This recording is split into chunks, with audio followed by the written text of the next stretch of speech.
Hey everyone! Today we're going through a quick guide on how to integrate your Power BI dashboard directly into your GitHub README file, providing immediate visual context for your data project. First, you need a place for your project. Start by creating a new repository on GitHub. Crucially, ensure you initialize the repository with a README file upon creation. Once created, open that README file and click the Start Editing button. Replace the placeholder text with your project's description, key links, and any necessary context. As for adding snapshots, take clear image snapshots of the key visuals or pages of your Power BI dashboard.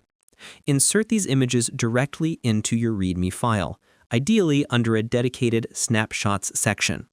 Use descriptive labels and maintain a clear flow for easy viewing. When sharing your dashboard, first publish your Power BI report to the Power BI service.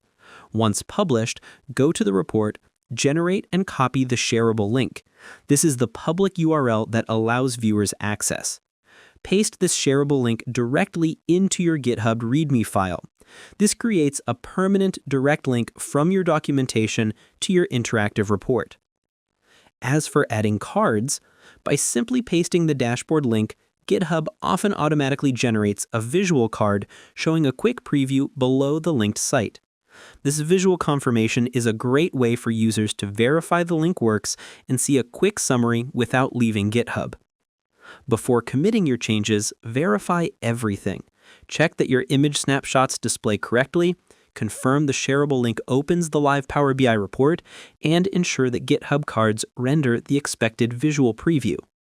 A clear README should give anyone viewing the repo a concise visual summary of your Power BI work. I hope this helped you out, and I see you in the next one.